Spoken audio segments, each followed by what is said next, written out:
All right. Jonas Brothers podcast coming to Disney Plus and Hulu, along with 5 other iHeartMedia shows. Remember how I talk about that the podcast space has been totally taken over by celebrities, and that overall the kind of moving away from engaging with members of the press and instead engaging with only celebrities has been what's been taking place?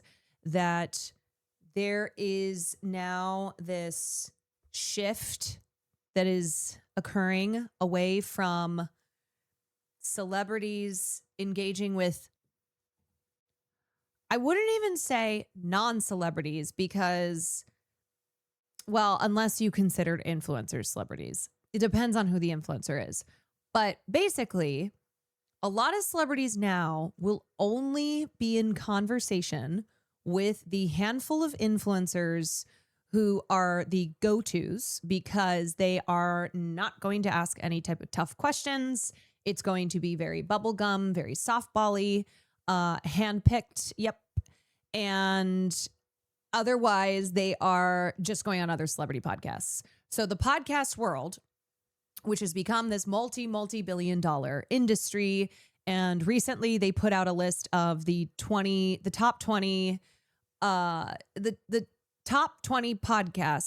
And so many of them are now celebrity podcasts, because this has become a way for celebrities to make easy money, for celebrities who are kind of in that phase of their career where they no longer have the success they once had, but still have enough to their name that they can do a podcast.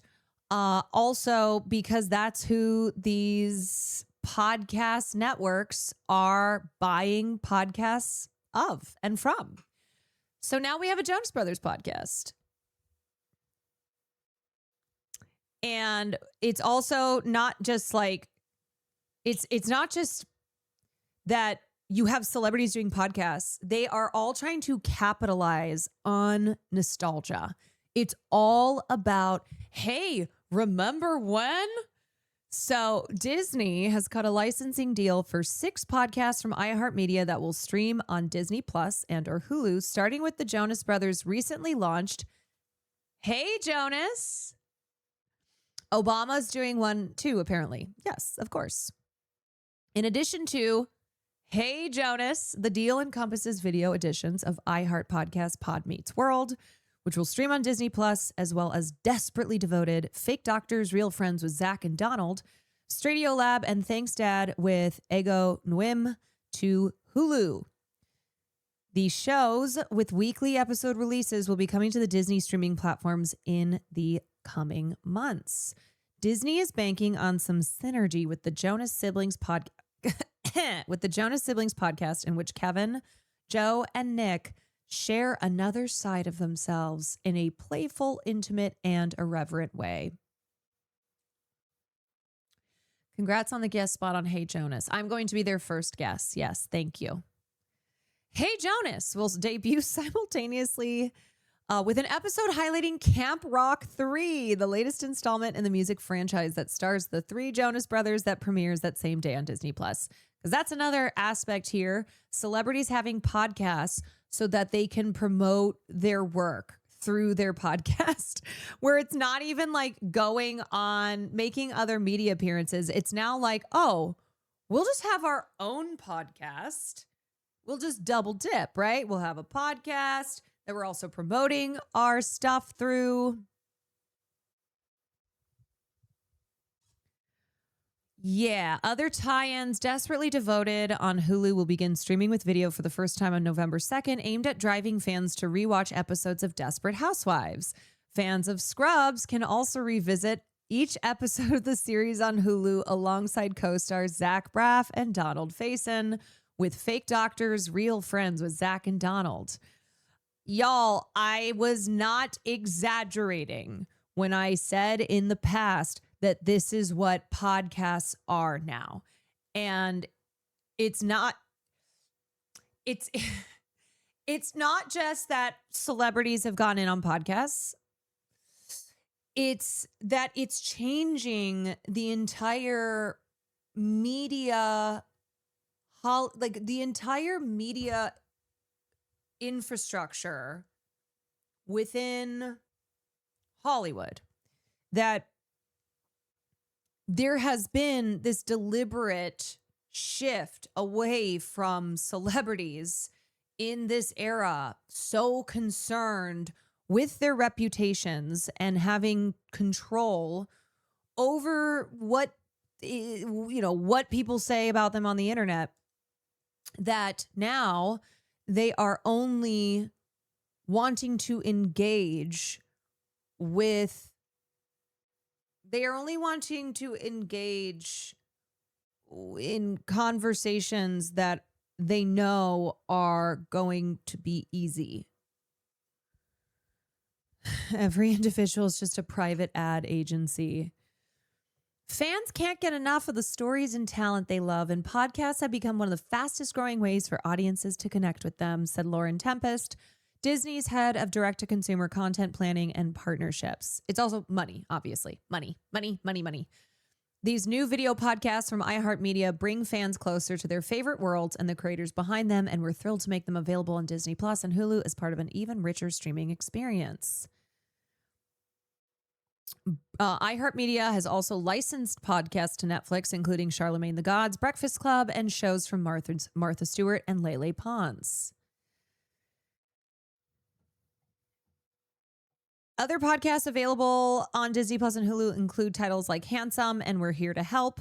In addition to rewatch podcasts like The Mess Around with Hannah and Lamorne for New Girl, Prison Breaking with Sarah and Paul, Prison Break, and That Was Us, This Is Us. Companion podcasts for Disney Plus and Hulu series include those for Paradise, American Idol, and Dancing with the Stars, as well as FX's The Shards and Love Story, John F. Kennedy Jr. and Carolyn Bessette. So basically, everything is just podcast now.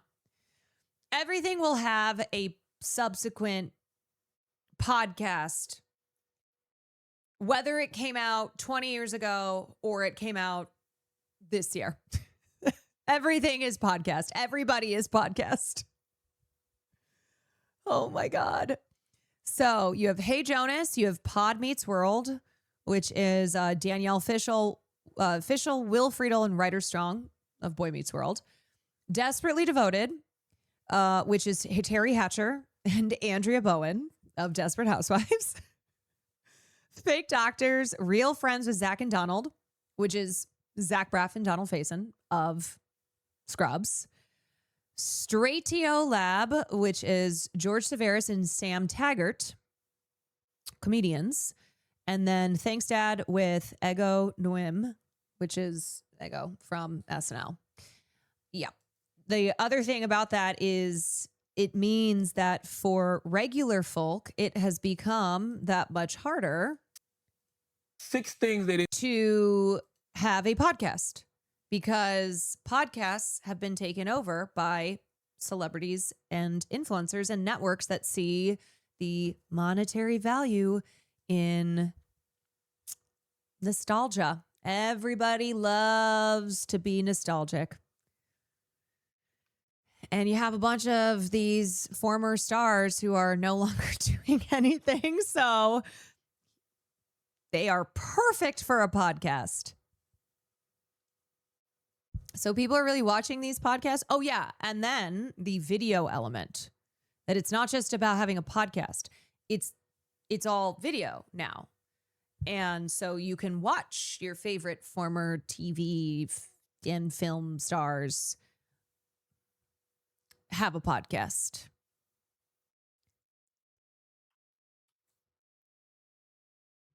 You and that sandwich lady should do a podcast or something. I am now fundamentally opposed to podcasts. I'm just kidding. But there are so many. It's pitched to them like you could be the next Dax Shepard and make 200 mil possibly from your home while promoting your shows and getting more royalties. Yeah. I mean, when you see the success of celebrity podcasts and how much fucking money they've made and how it has, for some of them, made them more popular than they were before, of course, everyone's going to want to get in on that. Okay, this is Mina Lay's The Death of the Celebrity I received Interview. on my last video, which I still stand by. I just think that sometimes people can feel the impulse to comment right at the beginning of a video or just from reading the thumbnail.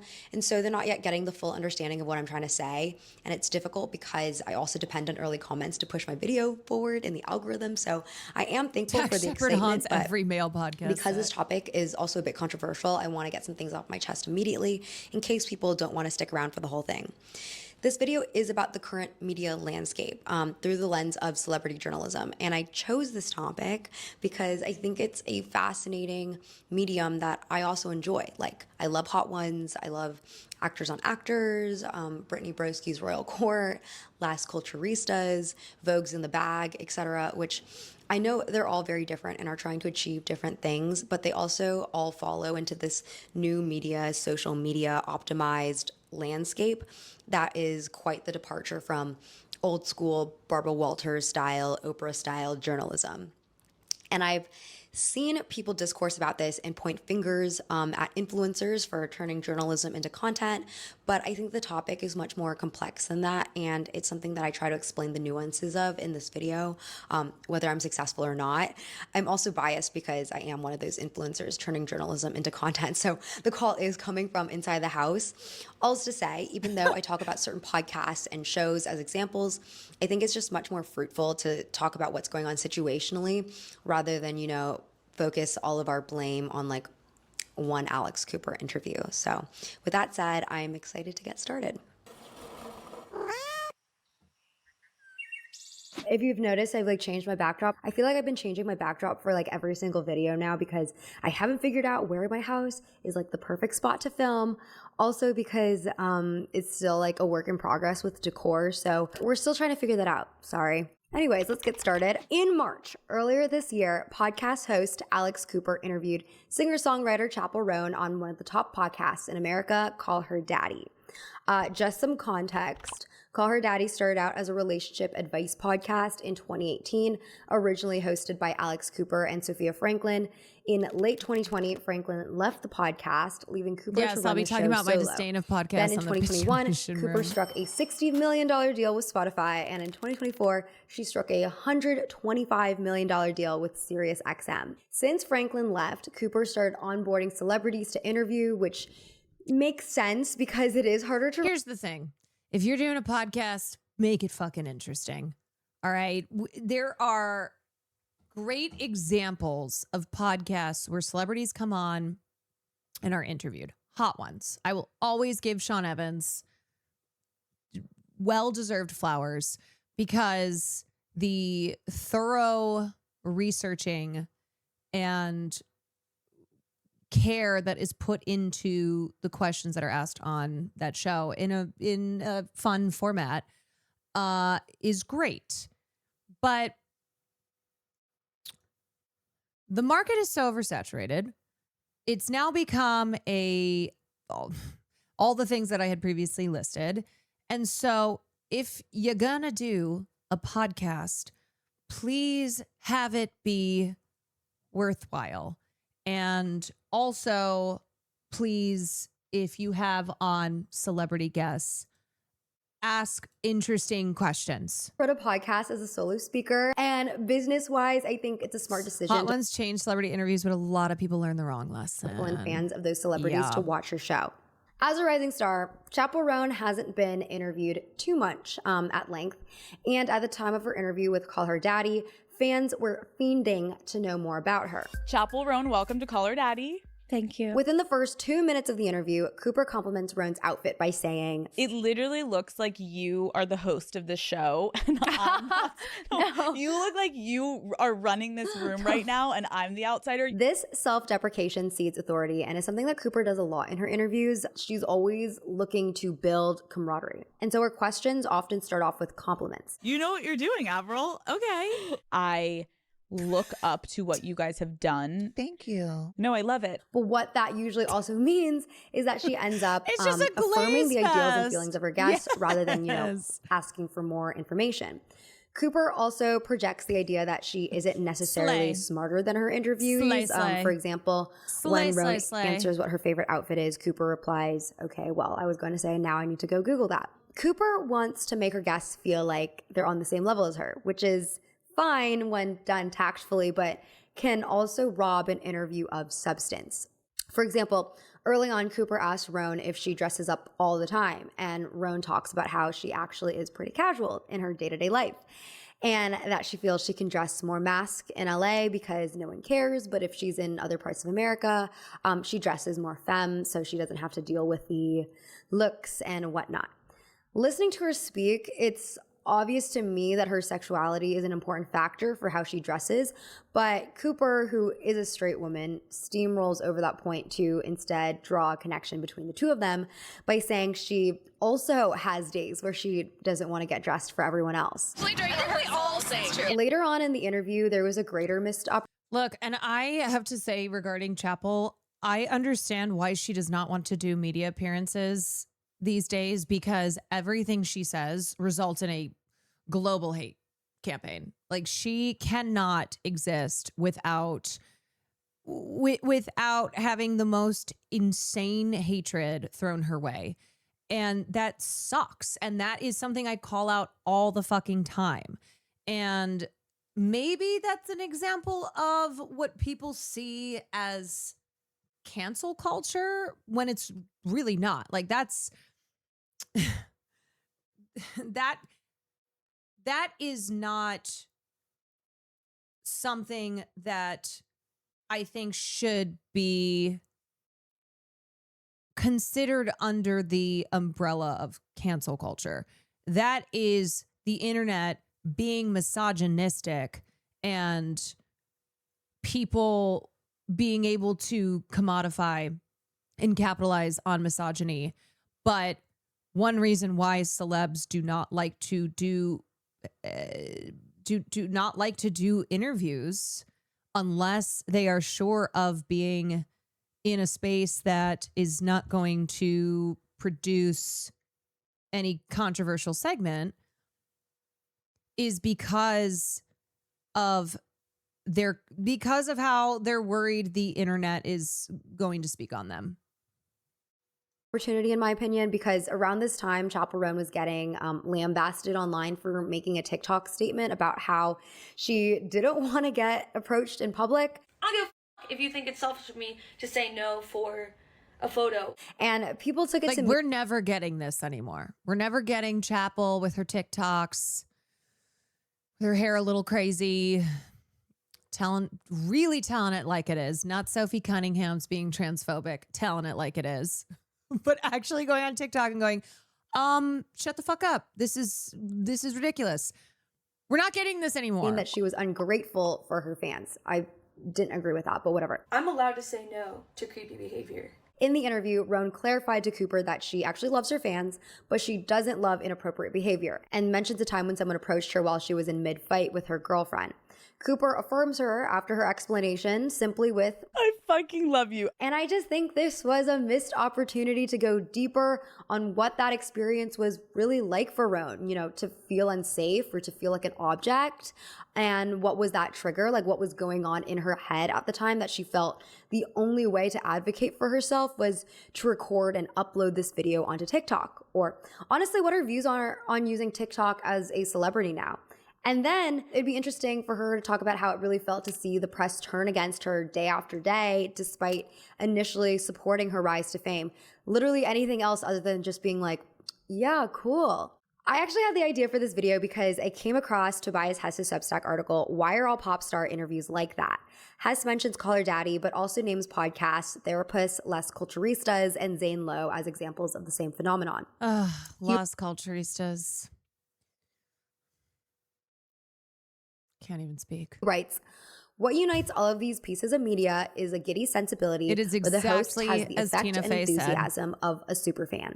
The pop star, in turn, acts bashful and pleased, and at least appears to model a sense of safety and comfort, which in turn makes the viewer feel as if they're part of this intimate gab fest with And I'm not saying that every one of these podcasts or I don't know, the media appearances celebrities make all need to be super hard hitting and intense. But a lot of them are just the same now glaze fest. It's just it's boring. It's boring.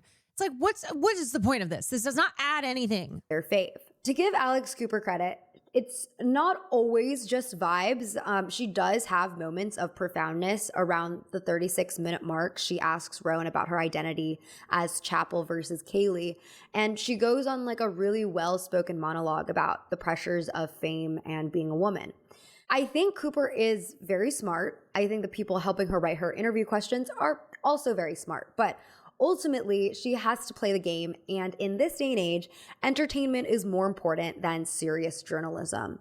And that's why after this statement, Cooper goes, I want to play a little game. And then, we get into the game segment of the podcast. Do I think that Call Her Daddy should get canceled? No. I mean, I don't know. I don't listen to it regularly, but I think that the frustration that some people have towards podcasts like Call Her Daddy is because the alternative, the serious journalism side, is shrinking. This combined with the fact that the journalism industry is contracting, young people increasingly use social media for news and are losing literacy skills, and the overall infiltration of generative AI to write articles, it's making If there's no real interest in the subject as a person, it gets boring. journalism seem very bleak.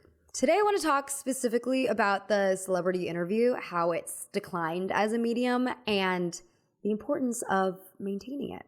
I'm Barbara Waters. So glad you're with us.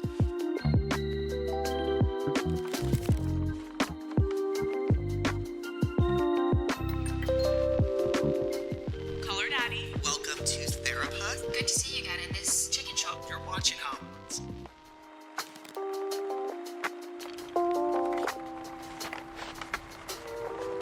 Over here. May she rest in peace. I'm using Squarespace right now as a homepage for my book club, which you should totally Is Ziwe join. the Our only next pick hard-hitting is going up journalist these October days? 1st, and it's going to be a I mean, spooky one. look, I personally love when how easy you Squarespace's design when you tools see are. the They have success tons of Call Her customization Daddy, what options, it's like a become, stacked and font library Joe and Rogan's color choices podcast, for every single little thing it on the makes website. sense that that's had a Squarespace also trickle-down offers so effect many on different the rest analytical of tools as the well. podcast The website culture. is giving a party in the front, Because but, on we Joe also got Rogan's business in the podcast, you just back have with your two analytic fucking dashboard. dumbasses It's of course super useful if you're just trying about to every grow your episode business going, because you can see how engaged people are with exactly, your site. yeah. If you Yup, are your saying business, the stupidest Squarespace shit. also offers professional And sometimes it's portfolio amazing designs Joe Rogan will where you have can on guests who display are projects even in customizable galleries even and add dumber than he password-protected is. pages to share private work with your clients. I'm actually using a gallery page to display all the books I've chosen for the club, so the options are endless. Check out squarespace.com for a free trial, and when you're ready to launch, go to squarespace.com/Minalay to get 10% off your first purchase of a website or Wait, what happened to the Hassan episode of Z-Way? Why didn't that ever drop? domain. Is that coming out later?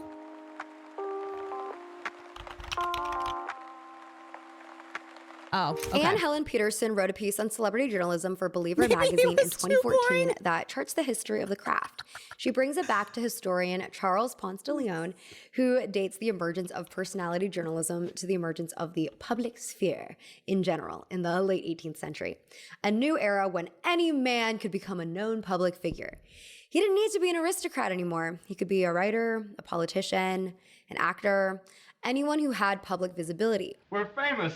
We're celebrities. But with this new public visibility, there came anxiety to manage it. Peterson explains that this management of the public self led to a growing skepticism among the general public towards public figures. She writes, as public personalities became increasingly aware of the importance of image and of their performance thereof, the public naturally developed a consciousness of and wariness about that performance. A public speech, a photo op, a self-penned editorial, they were compelling. They made the subject seem amiable or eloquent or stately, but they were also highly calculated. Even a layperson knew this. The personality or celebrity. Look, say what you will about Anthony Fantano, and certainly you don't have to agree with everything. But at least he has never stopped being critical in his reviews. Even as he got bigger, became more prominent, he didn't change up. He didn't change up his stance on being honest in his reviews. Profile arose as a way to create a more authentic narrative about the public figure. It hasn't been a perfect medium, and there's always been an element of control from the publicists and an underlying message of self-promotion for the star and their upcoming projects. But for the most part, it was a balanced act between the press and the studios. The press was the only mouthpiece for the celebrity to speak to the public, and therefore a necessary tool for marketing.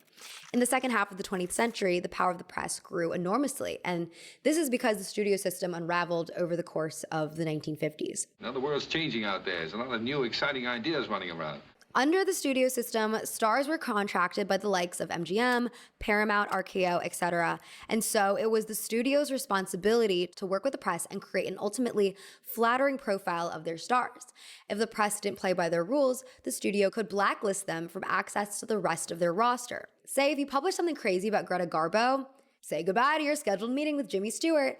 And I just gotta say too, okay, so celebrities are now very sanitized, and they all have publicists, and they all media train, and they are very polished and essentially are running off a script because they are afraid to say something that would, quote unquote, potentially get them canceled. But here's the thing.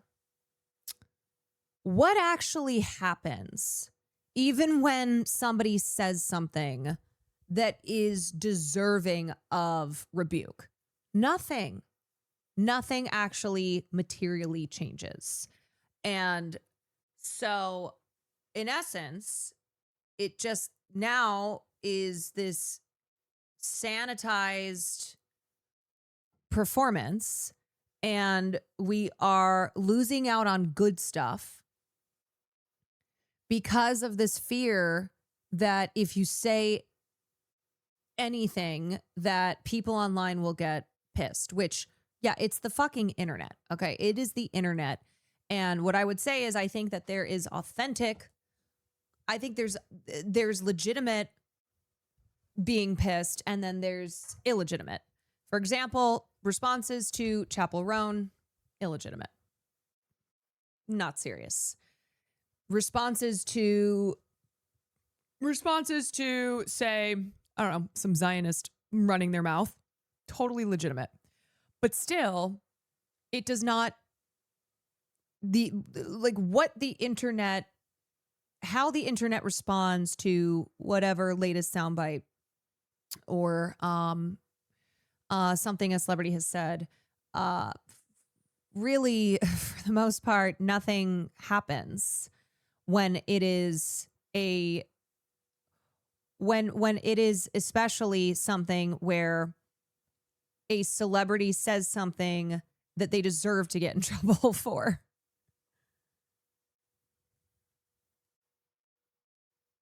It just wasn't worth the risk for publications. But once the studio system dismantled, the good side was that the stars were free from their exploitative also contract. has to do with it? The answer is always yes. But the bad side was that they were also left to fend for themselves in the press. They had to acquire their own agents, their own lawyers, their own publicists. And as Peterson explains, but even a powerful agent was somewhat powerless against a publication such as Scandal Rag Confidential, with seemingly nothing to lose. Even the formidable Henry Wilson, the man behind Rock Hudson, Tab Hunter, and a slew of similarly beefcaked male stars, couldn't entirely shield his clients. When Confidential publisher Robert Harrison obtained evidence of Hudson's homosexuality, Wilson was able to kill the story only by sacrificing the reputation of another of his clients, Rory Calhoun, who had covered up his past as a juvenile delinquent. In these scenarios, it's obviously not good what the press was doing. Confidential was much more tabloid than journalism, but this kind of entitlement towards a person's private life. Okay, wait, this is sending me. I can't believe that there was a whole culture of hating Trump that every celebrity jumped on during the first term, and now during the second, which is objectively much worse, these same celebrities are now quiet. Okay, I'll admit this is the wrong video to quote.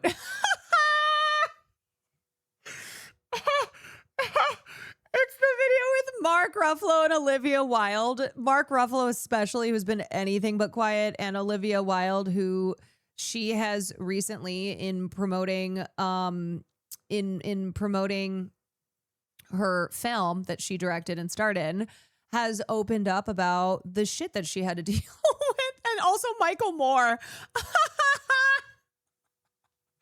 This is so fucking funny. Okay, I'll admit this is the wrong video to quote. It's like the few celebrities who actually have been consistent in speaking out.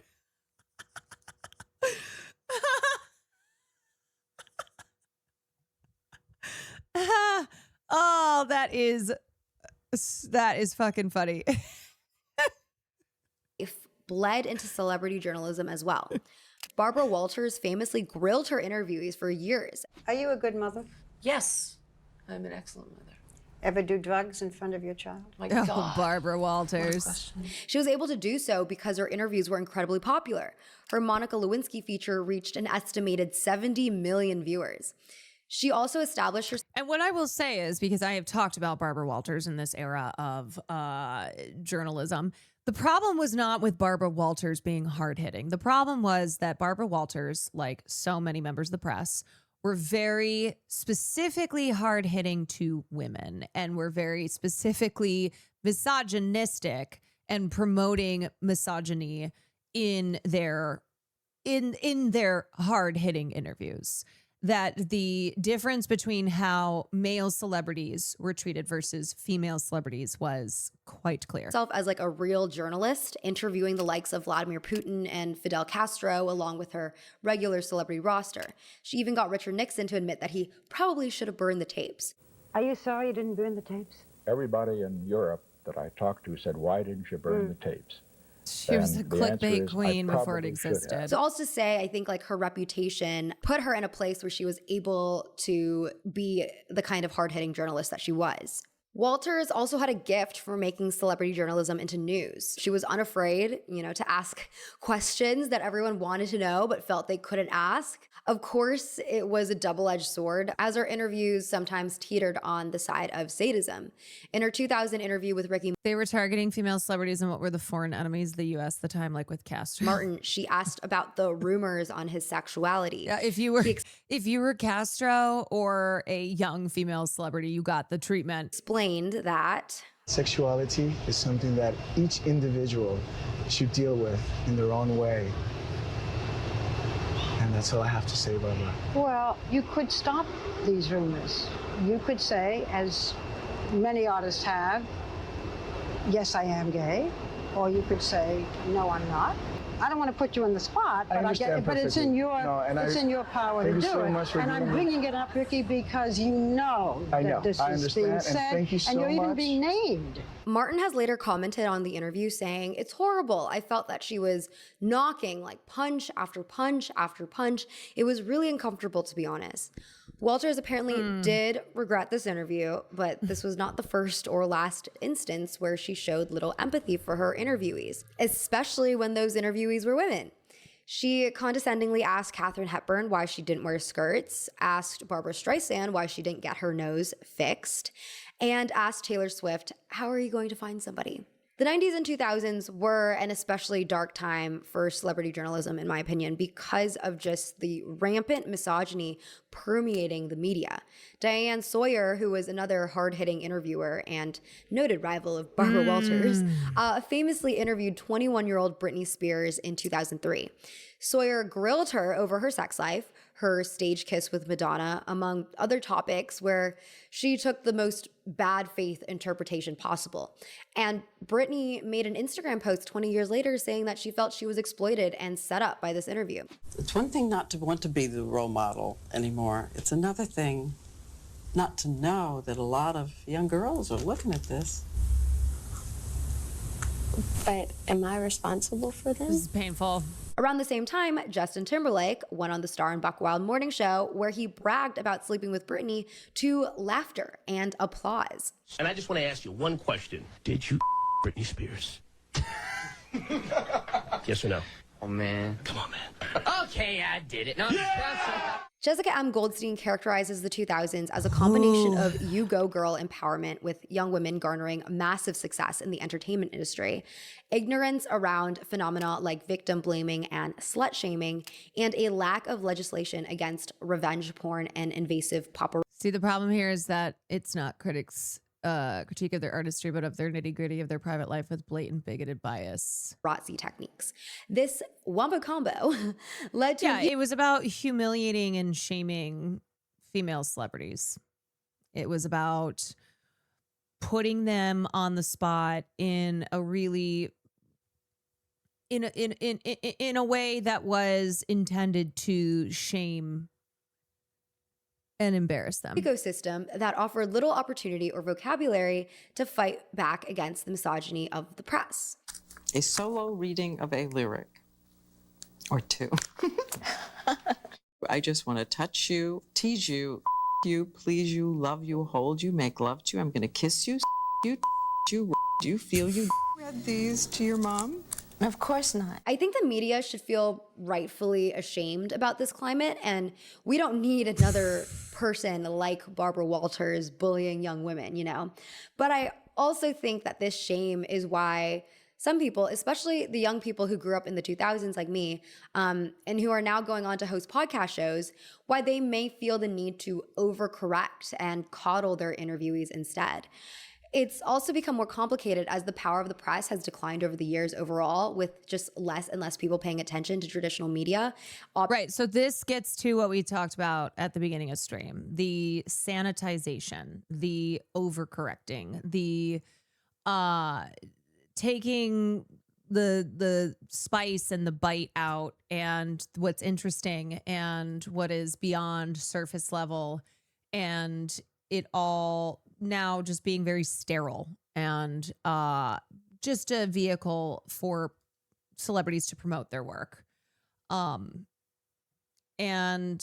it's also all access journalism, right? It's all, whether from the White House to celebrity appearances, it is making sure that the celebrity is happy so that you will still have access to them, and you will have access to other celebrities for influencer-driven content instead.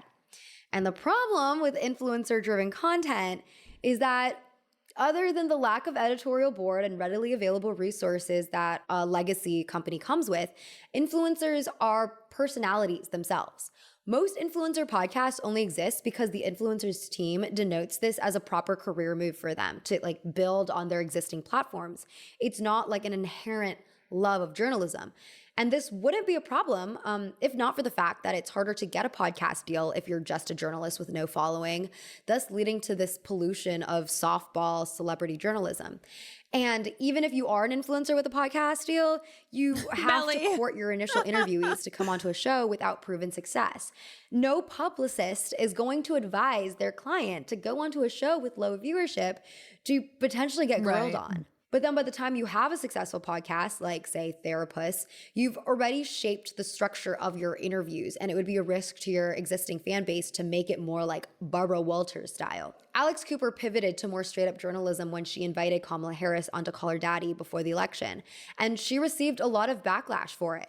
She defended her decision, you know, saying, listen, I knew it was going to come. I'm very aware that my audience is very split, and I again take that with responsibility. I don't want to alienate people, but I did feel like I had a sense of responsibility. But again, Alex Cooper's net worth is in the multi-millions, so maybe she feels she can stand to lose some listeners. Not everyone is so lucky. But there's another conflict of interest. If the I also can't get over, though, that was the one interview Kamala Harris chose to do. Viewer thinks that the person they're interviewing can accelerate her campaign, their career. being like, yeah, that's enough. That's great. That's gonna do it. For example, Jake Shane is starting to get acting gigs according to Deadline, and if he wants to do more of them, it wouldn't really make sense for him to make enemies with an actor he brings onto his show, especially a more established one who could say to a producer, I can't work with Jake, get him off the movie. Deborah, quick, what's your lip combo? Tina Fey alluded to similar problems that Bowen Yang would run into if he kept being as candid about his opinions on movies while launching an acting career. I don't think so, honey. Bowen Yang giving his real opinions about movies on this podcast. I regret to inform you that you are too famous now, sir. In entertainment, nepotism and connections are everything. I mean, I would say every industry is like this, but for the context, entertainment, right? Also, everyone knows this is the case. Nobody is shitting themselves or bullshitting themselves. we know that that's what's happening here. What Tina Fey identified is what they already know. They know that. Everyone knows that. And now, especially in the age of social media, nobody's shitting themselves. Well, ask Taylor Farms. Jobs are no longer fixed. You don't have to just be a podcaster. You can also be an actor. But this climate is antithetical to the responsibility of the press, where writers shouldn't write as friends of their subjects. The writer's job is to serve as a proxy for the reader. And this might seem arbitrary, but it actually has larger cultural ramifications. New York Magazine's 2018 interview with Soon-Yi Previn, Woody Allen's wife, was conducted by Daphne Merkin, who'd been friends with Woody Allen for over 40 years. The whole article is not great, but to give you a sense of it, one of the ways that Merkin glorifies Woody and Previn's relationship is by putting down Mia Farrow, who notably alleged that Woody sexually abused their daughter Dylan. Merkin writes, according to friends of Soon-Yi's, whose kids have gone to school with hers, she was a hands-on mother, intent on taking her girls to museums, Broadway shows, the movies, places she says she'd never once gone with Farrow. Soon-Yi's job was raising these children, being there for Woody, running the house, says Lorinda Ash, who met Soon-Yi when they worked at Gagosian. She made sure they got the best tennis lessons, piano, guitar, ballet classes, whatever. She was always researching and asking advice. At the same time, she insisted that they practice and do their homework. Their life was very structured. The subtext here, which is not even subtext because of the direct dig at Farrow, is that Farrow is not as good of a mother, something that is totally unnecessary to even bring up in a piece about Soon-Yi Previn, but serves to add an overall positive narrative for Woody Allen by pitching him as creating this great home life for his kids. And through that, encourages the readers to question the validity of Farrow's claims. But to go back to the networking conflict of interest element, this is a consequence of a hyper-capitalist culture where everyone is expected to do as many careers as possible. It's not enough to just be one thing. You need to be a pop star. You need to be an actor. Things. You need to be a producer. You need to sell bath You're never soap. working you also hard need to enough. launch a podcast, start a beauty company, and create a book club. I don't blame anyone for subscribing to the mindset. I absolutely do it too, especially because in content creation, You aren't money is working never hard guaranteed. enough. Videos can drop off and sponsorships can go dry. So if you want to join my book club, it's called Highbrow. And if you want to cast me, yes, I will. You gotta have put that myself hustle on tape. mindset. But now there's Exactly. this problem where everyone wants to be a celebrity or friend of a celebrity and no one wants to be the press. And who can blame them when the press industry is collapsing and when journalists are more undervalued than ever? Everybody wants to be a celebrity or a friend of celebrity, and nobody wants to be the press.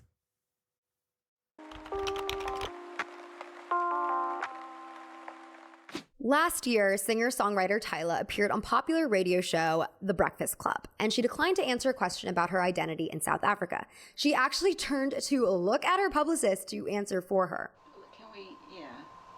Can we not? Por favor. Charlemagne the God, who co-hosts Breakfast Club, later explained the situation. Labels always will come and say, hey, can you not ask this? Can you not ask that? Sometimes, depending what it is, like if it's something like really personal, really serious, something I know is traumatizing, I'll be like, sure, I'll oblige. For this one, I said no. They had 6 things they didn't want us to ask. I say no, I'm not going to oblige any of this. It is your job then, label, management, whoever, to either prepare the artist for the questions or pull the interview. Exactly, yeah. I'm fine with either or. I understand hesitance from celebrities to answer. Hate that he's talking with Andrew Schultz, who I can't stand. Charlemagne the God is so frustrating to me because sometimes he does nail it. And then a lot of times he does not. But he is correct on this. He is correct in saying, also, what is this fucking posture? What is this?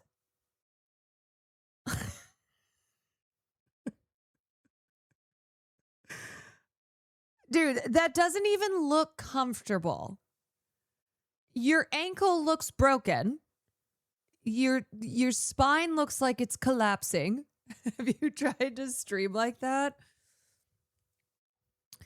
If I streamed like that, I would never get out of that. But anyway, Charlemagne is entirely correct when he called this out, was like, that is fucking stupid. No, you prepare your client, right? You do your media training so they are prepared to answer questions, or you don't do the interview. Controversial questions. Social media has made it so there's a living record of literally everything you've ever said. There's also pressure that someone can easily misconstrue your words or create a soundbite that twists your words out of context. All of my friends who have kids are in hell. Your words also have much more immediate And she was consequences correct for that. because people can comment and stitch. And I mean, that's why, you know what, Brian Cox, kind of one of the rare ones out here who is happy to lob insults, especially in the direction of his fellow celebrities. He loves to insult his peers. He loves to talk shit. make reaction videos to literally whatever you've said for weeks or even months or even years. A joke you made years ago could come back to haunt you, as with Io Adebari, who had to apologize to Jennifer Lopez over comments she made about her on a podcast in 2020 because the two of them ended up on the same episode of SNL in 2024. This has ultimately led... Or even celebrities who have Letterboxd. When they become famous and then they stop doing Letterboxd reviews. Io Adebari, again, had one of the best Letterboxd accounts. Gave us some gems. And then got too famous. To a major media trained environment where stars will purposely make themselves into bland caricatures in order to avoid any controversy whatsoever. And I think this is also why whenever a celebrity, does step out of line, it draws a lot of attention and virality, oftentimes less because of what they actually said and more because they went mask off when we didn't expect it. For a person like Charlemagne, who is very successful with a show that has been inducted in the Radio Hall of Fame, he is in a place where he can push back against publicists. I like when they talk from Z-Way rates everything 5 stars on hers so no one can say anything about her ratings. That's honestly genius. the back and say we can't. I like that. He also started his career before the social media schmoozing culture, so I think he is really holding on to the ethics of old school journalism, though he can only do so much. As we saw with Tyla, some teams would rather look uncooperative on the show rather than have their talent speak. I think as the mainstream media landscape becomes more and more uncritical, this kind of publicist editorial oversight becomes just more and more normal. I've already made a video unpacking criticism in today's world. Check it out if you would like. But in sum, there's that is so crazy because it's like, okay, so clearly you're just doing this to promote your work, but not to show who you are as the subject of your work. Where it's like, no, just my work. Let my work speak for itself. And it's so bland. It's so boring. It's so boring. This just fear of presenting the person as the subject, and instead it's like, but my album that I'm here to promote. Not a lot of respect for critics anymore. Artists often angrily clap back at critics on social media, regardless of whether or not that critic has something valuable to say. Used to think about strangling me.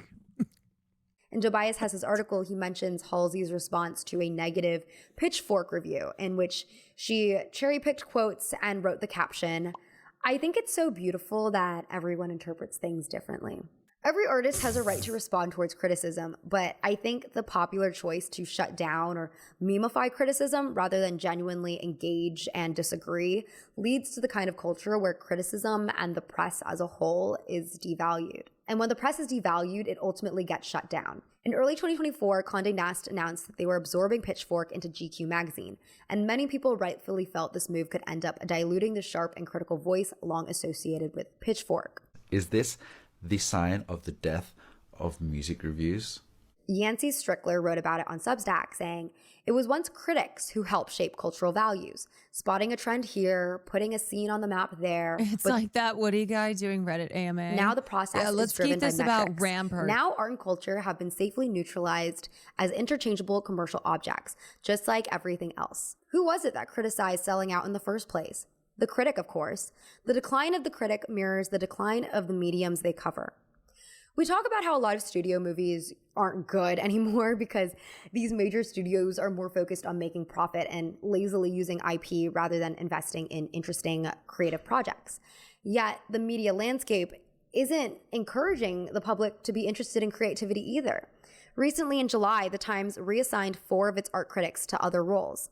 Sia Mitchell, the culture editor, cited an effort to expand beyond the traditional review and has cited the need to incorporate new mediums like essays, new story forms, videos, and experimentation with other platforms. Like, I think you can absolutely produce great critical pieces through any of these other mediums. I'm on YouTube, obviously, but I am wary of the decline of long form writing and the trappings of social media optimized content. Everything which has is to be usually video. just that, content.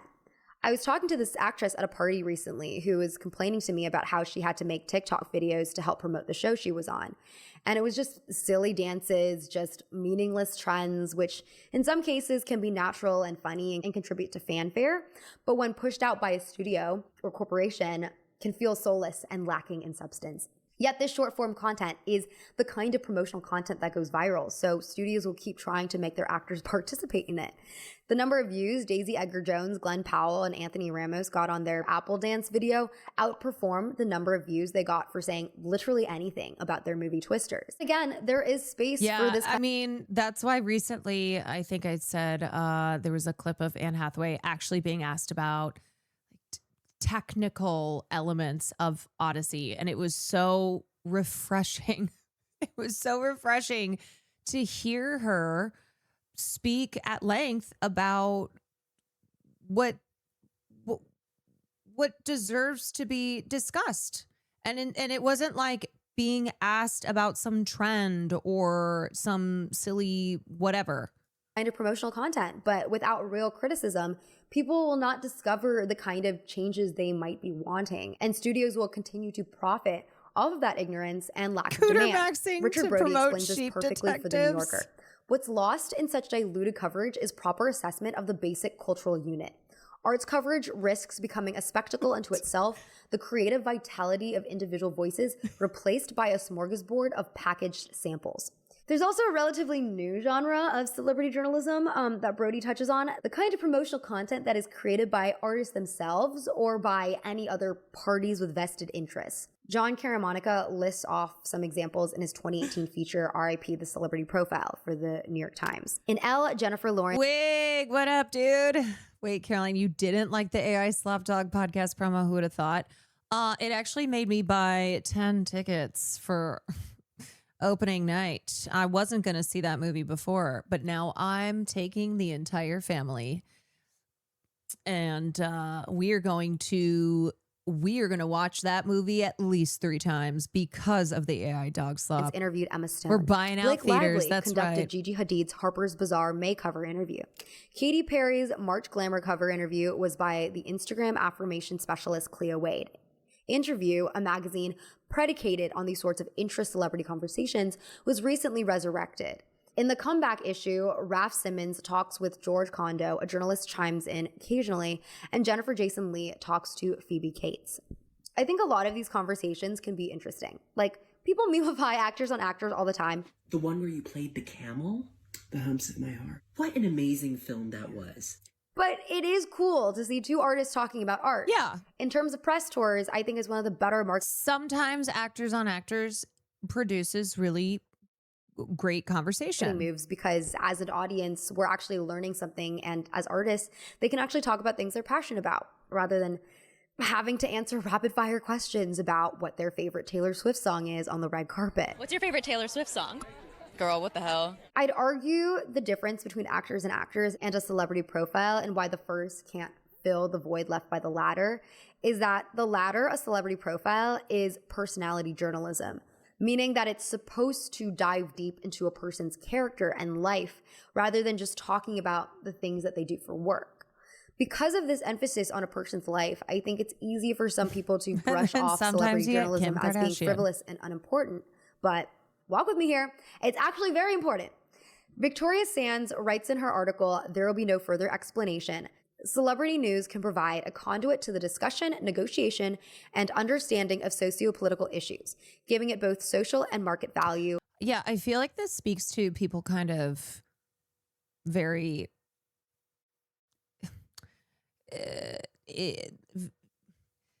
people who think they are advocating for something, but actually are not. So talking about how we need freedom of the press, and yet within our culture, there being a shift away from prioritizing good journalism, that journalism is dying because yes, the institutions has been under attack, but that our own appetites and what we are just kind of choosing as what we are choosing to consume, which sends the message that we actually don't care about journalism. We don't care about protecting good journalism.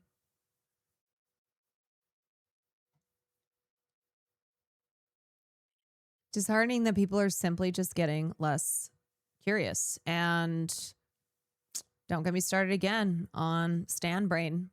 Stan Brain has infected so much of culture, and it is important to destroy Stan Brain. We must root it out of ourselves, first and foremost. We must kill it with fire. We must kill Stan Brain with fire. And indeed might promote greater media transparency through its capacity to interrogate carefully constructed messaging of a privileged class. My co-writer Am and I just had a long discussion the other day about Sabrina Carpenter and her album cover. And we realized that we weren't even really talking about Sabrina. She was just a vehicle in which to discuss the state of feminism, artist responsibility, and discourse culture on the internet. As a more concrete example, The New Yorker recently published an unflattering profile of Patti LuPone, where her comments towards Audra McDonald and Keisha Lewis sparked major outrage. While Patti was definitely criticized in the aftermath for her behavior, ultimately, I think the discussions were less about her and more about the racial microaggressions present in the theater community, as well as prompting us to take a hard look at the way we platform Broadway stars. I am furious, but I am where we draw the sailing. line between someone being I just a realized diva it's still my and Go someone live just being a bully. notification. There's such a difference between having a confrontational, bold, audacious, diva-like personality and using that as justification to be racist, rude, mean, and entitled and snobby. Victoria Sands also raises a point about how modern journalism owes its genesis to the intent of the working class on cultivating a form of mass communication to elevate their voices, thus creating a press of their own outside the elite. Celebrity coverage thus offers an opportunity to critique the wealthy elite. Therefore, it's interesting that these days, it seems like both the interviewer and the interviewee are part of that privileged class. I've watched a few episodes of Call Her Daddy for research, and there were a number of times when I wished Alex Cooper would have challenged her guests, like what her guests were saying. But then I was also thinking about how when you're wealthy and surrounded by wealthy people all the time, it's harder for you to discern when something is tone deaf. Are you still using your dad's credit card? The black card hates to see me coming. It's nice that it's not a sugar daddy. Like, this is your actual dad. This is it's the sugar daddy minus the sugar. Or when something doesn't apply to the majority of your listeners. Anyone that I feel like political news coverage is one and the same as celebrity media these days, which is why the TMZ shift to DAC makes so much sense. Yeah, TMZ can seamlessly shift between doing politics and then doing celebrity and pop culture because it is the same. It does feel the same. And honestly, that is a result of the 24-hour news cycle where media and news need to keep people engaged, and it's all a competition for viewership. And so what is prioritized is drama, is entertainment. It's all about turning it into like a spectator sport and treating it as like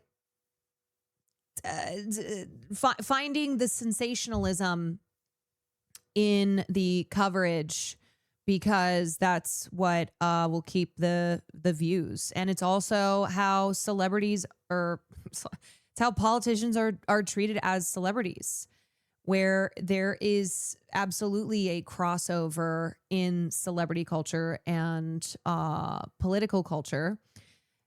And there seems to be this because of treating celebrities like superstars. Jesus, I keep saying celebrities, politicians. Farley! Treating politicians like superstars, celebrities. We see Stan Brain in politics as well. I mean, it's all part of one and the same culture. Oh my God, Farley. Miss Gina, darling, thank you for the raid. Thank you, darling. And it was so good to see you the other night. The Daha, thank you for the 8 months. Tell Farley I miss him. Farley, Gina misses you.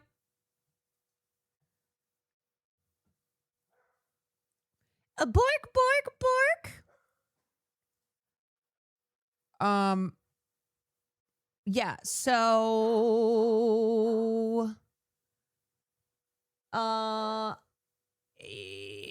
there's a lot to be said about the oh my God, Farley.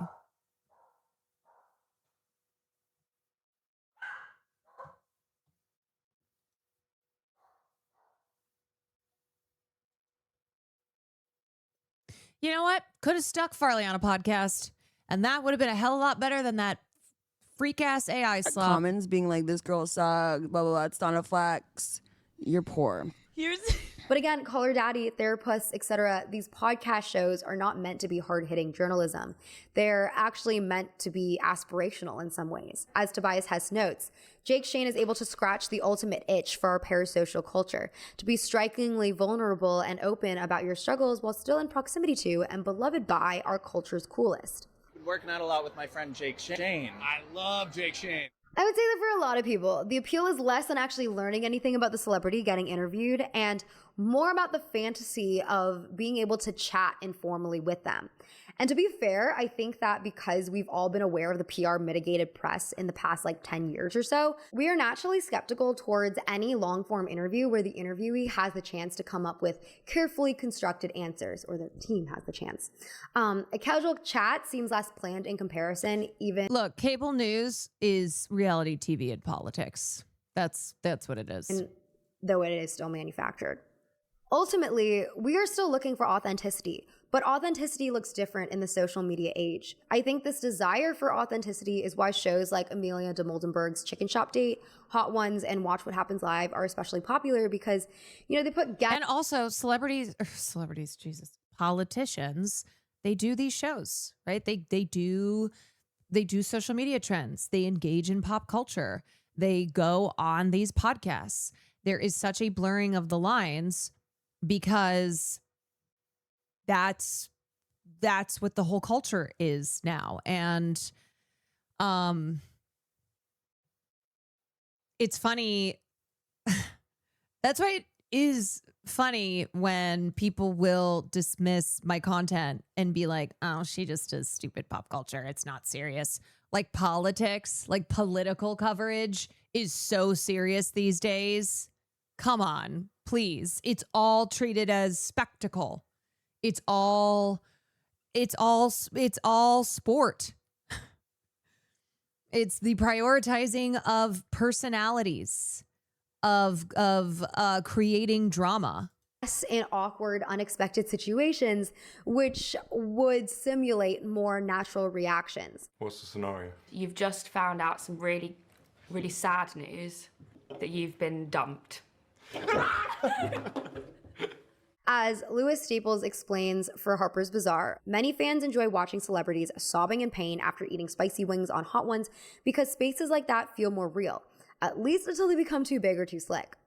For Hot Ones in particular, the host Sean Evans also participates in the hot wing eating, and I think watching these two people undergo a somewhat ritualistic, cathartic performance produces a kind of intimacy that we even feel as a viewer.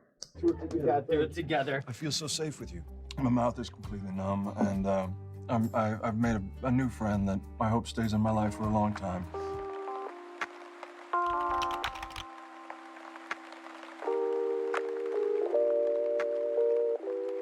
So I thought I'd wrap up this video with a few examples of really good celebrity interviews, just because I think that it's easy to say that we're missing something, but harder to say exactly what it is that we're missing.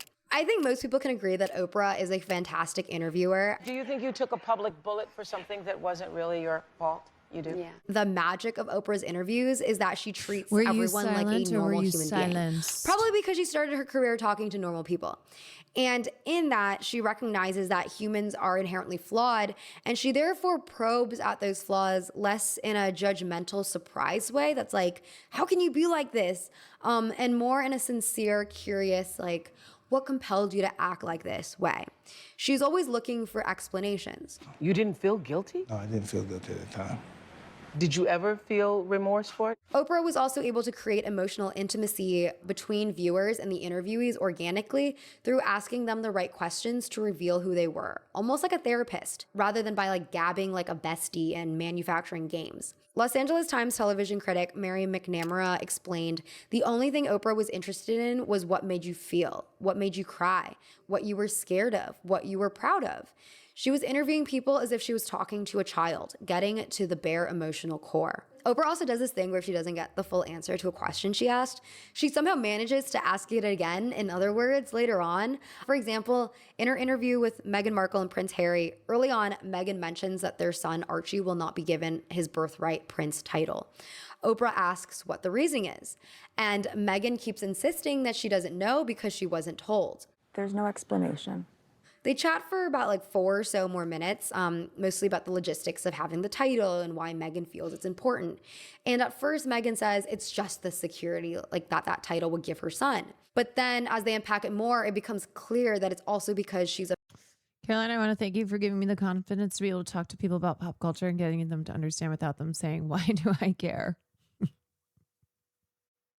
offended that they're trying to take away something from him that's guaranteed to all of Charles III's other. But it's also so absurd because it's like everybody is engaged in pop culture. It is what is popular in culture. So to a degree, everyone is engaged in it. But there is still this attitude of like, yeah, but this doesn't matter, or who cares? And then treating politics as somehow separate. Like politics as this separate, serious system over here. And it's like, do you pay attention to politics? How political coverage works? How politics is entertainment? It's culture. We live in culture. This is everything that occurs in our culture. Their grandchildren. And then Oprah asked the question again, so but silly. rephrased to mean like what Meghan thinks is the reason why Archie wasn't given the title. You certainly must have had some conversations with Harry about it and have your own suspicions as to why they didn't want to make Archie a prince. And then that segues into the topic of race, which was one of the highlights of the entire interview. And I think this was done masterfully because if race was hard launched as a topic from the beginning, a lot of conservatives would have turned off the program or claimed that Meghan Markle was being overly dramatic. Like when people say games and movies shouldn't be political. Right. It's all this. So many examples tonight of how a lot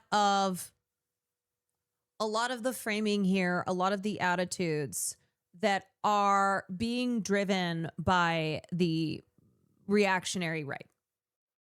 In the same way that the right wing goes, keep politics out of my games and my movies, that keep politics out of my culture,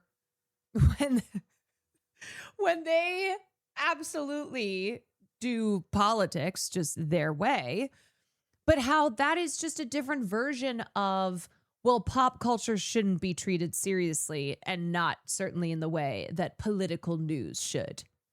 That there is some separation between politics and pop culture. Come on. And not everything is about race, yada, yada. I mean, I'm sure some people still did, but you I think that the you're way woke this of the interview day. I am flowed, woke of the day. It really set up the context for this discussion to be properly received by someone who... Everyone's engaged in the pop culture they care about. Any other section of pop culture, they say no one cares because they can't see beyond their own nose. Same as when people think they can just not engage with politics. Yeah, it's like this is what is dominant in the mainstream at the current moment and what drives the overall culture. These are the attitudes, these are the trends, this is the media, this is the this is the politics, this is the these are the values. This is what is in the dominant mainstream at the current moment, and the then downstream effect that it has. Maybe living under a rock on race issues. Do you think it's because of his race? And I know that's a loaded question, but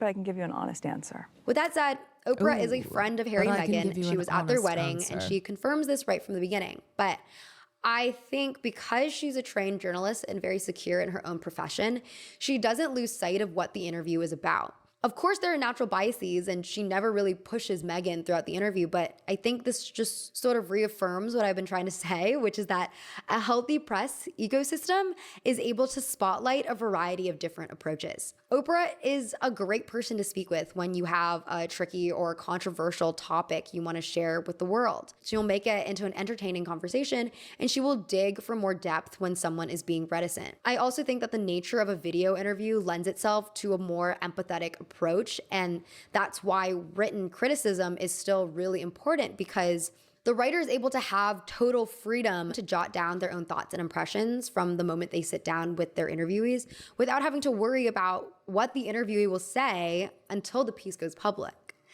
As an example of excellent written media, Michael Schulman's Jeremy Strong profile in The New Yorker was fantastic and so compelling. I love Jeremy Strong. Oh, come on, man. F off. I think he's one of today's greatest actors, and in the future, Schulman kind of makes fun of him and the lengths he will go for a strong, pun intended, performance. For example, Schulman writes, while shooting the 1968 protest scenes, Strong asks a stunt coordinator to rough him up. He also requested to be sprayed with real tear gas. I don't like saying no to Jeremy, Aaron Sorkin told me, but there were 200 people in that scene and another 70 of the crew. So I declined to spray them with poison gas. I think to anyone who already doesn't like Jeremy Strong, this profile would add fuel to the fire, solidifying this idea that he's self-important and kind of ridiculous. But I personally found Strong to be quite endearing after reading. Like, he's exactly the type of impassioned actor who I like to see becoming successful. He's someone who isn't afraid to try really hard, and even if it ends up with him fracturing his foot because he's running in Tom Ford dress shoes to create the reality of being sweaty and breathless during each take of a scene. Schulman also points a few times to the Lucky Charms that Strong religiously carries around, which I think goes to show implicitly Strong's gratitude towards life and the opportunities he's been given, something that many A-list actors take for granted. The Hollywood Reporter commended the interview, writing, "This is a nuanced, multi-sided portrait of an extremely dedicated actor. It has inspired a range of reactions from people, including many who say they are even more impressed by Jeremy Strong's artistry after having read the article." I was very lucky. I was lucky enough to see Jeremy Strong live in the Broadway play Enemy of the People last year, and he blew me away. There's a scene where he literally gets like pummeled with ice and people pour all this beer on him, and he spends like the last several minutes of the play sopping wet and definitely uncomfortable. And, you know, as I was watching, I was thinking in the back of my head, he's doing this 8 times a week. And he was very committed. And that was like actually the second show of the day. I mean, I think there's a fine line, obviously, between abusing your body and dedicating yourself to the craft, but I can respect his testament to relaying truth through his art. Strong was upset about the profile, though, calling it his 15 minutes of shame with a long tail. I hadn't felt judged like that in a long time. He also seemed sad by the comments his coworkers said about him in the article, and I can understand that. I think it's hurtful to read what some of your peers think of you. Though I also thought there was a lot of underlying respect for Strong within all the statements they made. Regardless, I appreciate that he actually took time to articulate why the profile bothered him, rather than try to clap back in a tweet. And then on top of that, he did it through another interview with GQ, so it's clear he's a somewhat amicable relationship with the press. aside from my personal love of Jamie Strong, I think Brian Cox has something to say on that matter. the best kind of profile can conjure all these sorts of mixed messages, mixed feelings, because it really captures the nuances and Brian Cox is like, well, if you ask me, confusion that characterizes a normal human being. We all have things that we can like or dislike about the people in our lives. And so I love when that courtesy can extend in an interview too. Ultimately, the interview is supposed to be a medium for understanding and discussion. And I hope that we continue to platform the journalists who are committed to that work. Once again, I think content is fine. I love fan service as much as the next person. I love that it can arouse mainstream fervor. but we have to have categories here. We have to have it can't all just be what everything is, right? We got to have all of it. Fan service cannot be what all of cultural journalism is. The arts. I love to laugh. I love to see Glenn Powell doing a stupid little dance. But, you know, I also want to read about the PR stunt he did with Sydney Sweeney, how that even came about, and his unconventional path to being a leading man in Hollywood, because I know he's been working for a really long time, and it's just been the last couple years or so that he's really blown up. In general, I think all these things have a place in a healthy media ecosystem, and we just have to push for them. Okay, that's all I have to say. You know what I would say too? I think this speaks to the dissolving of the movie star as a genre of celebrity, and that now, because so much is driven by like celebrities doing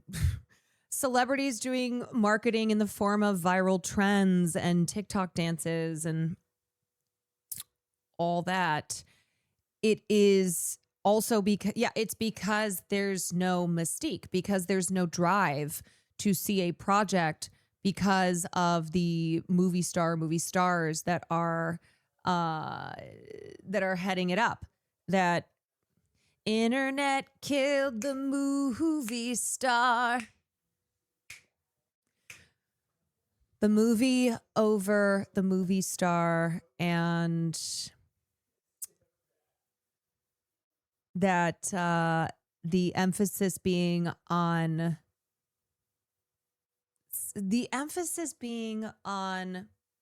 people. Do you need anything? No. Later on, if you get a chance to watch some of my dub work, I think you'll really enjoy it. Your dub work. Yeah. Oh. It was pretty amazing, actually. What's gonna kill the internet star? The meteor. All right, let me finish this and then I'll look. Thank you so much for listening to me ramble. I have a Substack, as I said. I'm trying to. Anyway, it's because celebrities are on the internet because they all have, you know, social media presence. And so now studios and streamers use them in their marketing materials and have them do stuff that is like popular online, which is, of course, a lot of internet trends. Promote. I'm trying Same to as be the better at, like, dinosaurs. promoting Nice. my Yes, we're coming things full because, circle. you know, a girl cannot Honestly, AI, no. AI killing the internet just star. depend on YouTube forever for her paycheck, though she will try her darned hardest for as long as she can.